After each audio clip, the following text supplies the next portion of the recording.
Teman-teman, konten kali ini kita akan ngebahas tentang manfaat ulat kandang, Bay, dan fungsinya. Kalau nggak salah juga sih yang gua tahu itu dia sebagai pengganti kroto juga bisa sih, Bay, buat burung-burung yang nggak doyan kroto biasanya juga Iya kan ya. bisa. Kalau mau pakai ulat kandang, mending kata gue mending disterilin dulu sebelum ngasih ke ulat kandang. Iya, iya, iya. Nah, biasanya gue tuh pakai kayak tempe mentah tuh. Tempe iya. penting.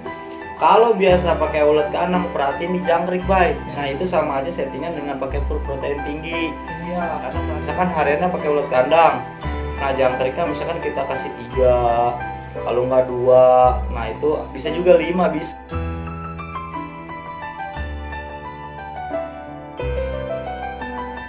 Oke, assalamualaikum warahmatullahi wabarakatuh. Balik lagi di channel kita, Fem Channel, bersama saya Fadil dan Memi Raji. Teman-teman, konten kali ini kita akan ngebahas tentang manfaat ulat kandang, Bay, dan fungsinya. Menurut sepengalaman lu, ulat kandang itu lu sering pakai nggak sih? Dan biasanya itu fungsi sama manfaatnya dia buat apa sih, Bay? Kalau menurut gua sih ulat kandang manfaatnya burung itu bikin cepet birahi. Kalau menurut gua Ulat bisa kandang, naikin birahi bisa.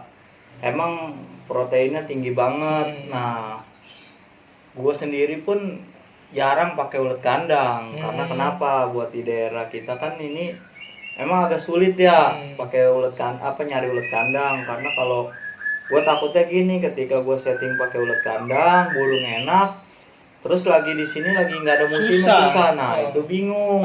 Makanya gue biasanya cuma ya main paling kroto, jangkrik sama ulat Hongkong gitu aja. Berarti untuk lu sendiri mungkin udah lama banget kali ya nggak pakai ulat kandang ya? Bener Iya, nggak? iya udah lama nggak pernah pakai. Emang gue cuma pakai settingan itu pakai jangkrik, kroto sama ulat Hongkong doang itu. Berarti kalau nggak salah juga sih yang gua tahu itu dia sebagai pengganti kroto juga bisa sih, Bay, buat burung-burung yang nggak doyan kroto biasanya juga Iya, kan ya. bisa, Betul kan bisa. ya? Cuma ya kita harus tahu takaran.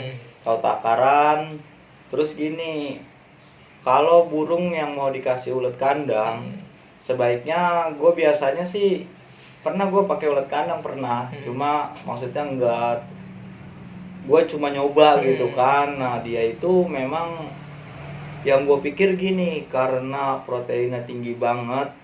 Nah itu gue kan mikirnya itu buat jangka panjang ya, kalau buat main burung kan ya. Jadi takutnya gue birahinya naik. Nah makanya gue juga mending gue larinya ke jangkrik dan kroto aja. Nah biasanya kalau mau pakai ulat kandang, mending kata gue mending disterilin dulu sebelum ngasih ke ulat kandang. Nah biasanya gue tuh pakai kayak tempe mentah tuh, beli tempe nih. Nah itu gua potong, gua kasih ke ulat kandang. Biar supaya dianya juga kan ulat kandang kan kita tahu asalnya juga kan Iya, dari mana. mana. Nah makanya itu dia kadang baunya juga nggak enak kan. Makanya gua kasih tempe biar di steril dulu. Dulu gua pakai kayak gitu sebelum gua kasih ke murai. Oke gitu teman-teman, jadinya kalau Memi itu kalau dulu sepengalamannya dia pakai ulat kandang gitu, jadi dia sterilin dulu, mungkin pas lu abis beli mungkin besokannya baru lu pakai ya. Iya. Dia kasih akalin dulu nih. Kalau Memi sih waktu itu pakainya pakai tempe mentah, mungkin nggak banyak-banyak dikasih biar supaya si ulat kandangnya makan tempe dulu kali ya, Bay. Iya, karena dulu pernah gua juga beli burung gitu ya. Beli burung pakai ulat kandang nih settingannya. Nah itu gimana sih kalau kawan-kawan juga dapat burung memang yang udah settingan. Biasanya banyak pemain-pemain di Jawa ya itu pada pakai ulat kandang. Nah biasanya pas gua mau rubah itu pas hari mau lomba aja gua kasih ulat kandang. Baru dicariin ulat kandang. Iya, gua cari ulat kandang. Nah, stokin lah. tapi memang kalau biasa lebih enaknya ya burung itu ya kita simpen dulu aja di rumah, kita biasain maksudnya sama kroto sama jangkrik. Nah gua tunggu ngerubahnya itu nanti di settingannya ketika dia mabung. Baru dicoba settingan tanpa ulat kandang mungkin ya. Kayak gitu. Mungkin teman-teman yang di Pulau Jawa, area Jawa Tengah atau Jawa Timur mungkin untuk pasokan ulat kandang kan banyak, Bay ya.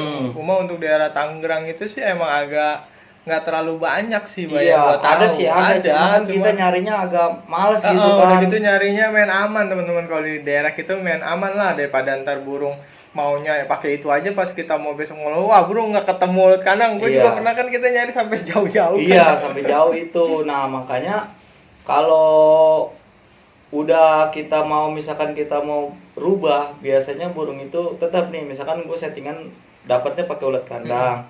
Itu burung gue kasih jangkrik sama misalkan keroto dah seminggu berapa kali. Itu gue diemin dulu, cuma nggak gue mainin, Bay. Biarin gua adaptasiin sama maksudnya jangkrik suasana keroto di rumah sama extra puding yang gua mau setting nih. Nah, gua tunggu sampai burung itu mabung, baru gua lombain lagi. Berarti Kayak emang gitu. agak butuh waktu juga ya. Iya, butuh waktu. Nah, tapi kalau misalkan yang ulet kandang gampang di tempat kawan-kawan ya nggak masalah. Yang ya penting kalau biasa pakai ulet kandang, perhatiin di jangkrik, Bay. Nah, itu sama aja settingan dengan pakai pur protein tinggi. Karena perhatiin, emang banyak yang nanya, Om, kalau pakai ulet kandang kok agak nggak doyan jangkrik. Emang begitu efeknya. Misalkan kita perhatiin, kita kasih di 3 dulu nih dia. Misalkan hariannya pakai ulet kandang. Nah, jangkriknya misalkan kita kasih 3, kalau nggak 2. Nah, itu bisa juga 5, bisa tergantung karakternya. Nah, itu kita perhatiin di takutnya ketinggian. Ulet kandangnya takarannya semana sih Bay kalau boleh tahu? Ya, ada juga memang yang 1 sendok teh, ada juga yang 1 sendok. Makan. Nah, jadi kita lihat di karakter dia aja. Nah, kalau udah pakai ulet kandang ya nggak usah pakai keroto.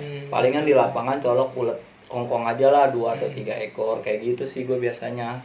Oke teman-teman, jadi kesimpulannya itu ulet kandang biasa Om Mimi pakai itu emang udah lama banget ya nggak pernah dipakai ya Bay. Ibaratnya dulu juga pernah, jadi fungsinya itu hampir sama dengan keroto sebenarnya. Tapi memang lebih tinggi dia. Lebih tinggi dia ya. Lebih tinggi Udah gitu dia. kan teman, biasanya kalau kita beli banyak kan teman-teman kadang suka sayang gitu, banyak kasih aja ada banyak, benar Iya, nggak? benar. Kita kan kadang sama burung sayang, kasih aja sayang nih. Kadang kebanyakan daripada besok mati. Sebenarnya kalau kita ngasih sayang itu sebenarnya jatuhnya jadi kayak kita melihara doang, Bay, bukannya jadi ngerawat nyeting. Bener nggak? Jadi kan buat gacor-gacoran di rumah. Iya, memang banyak juga yang nanya efeknya pakai ulet kandang, yang satu birahi. Nah, yang paling banyak kan juga yang bilang, Om, pengaruh gak sih ke suara ulet kandang itu? Nah, menurut gue sebenarnya ulet kandangnya sih enggak, tapi di kotoran itu dia. Kadang kan kita ngasih tuh kadang masih ada kotoran yang ikut. Nah, ketika dia makan sama burung kita, nah itu yang jadi pengaruh di suaranya. Makanya setiap gua mau ngasih ulet kandang itu gua sterilin sama tempe mentah itu. Gitu teman-teman. Jadi kalau teman-teman emang settingan pakai ulet kandang, tolong diperhatiin.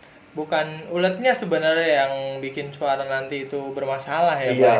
Takutnya itu ulet kandang kan berasal dari mana? Kita tahu sendiri ulet kandang kan kita Iya. itu yang berasal dari kotoran-kotoran unggas ya, Bay. Itu ada banyak gitu kan, kotoran unggas. Itu emang takutnya dia ke bawah kotorannya, mungkin kakinya juga kecil nih, bisa dikit-dikit juga kan pasti ngikut. Iya, kayak ngikut. gitu.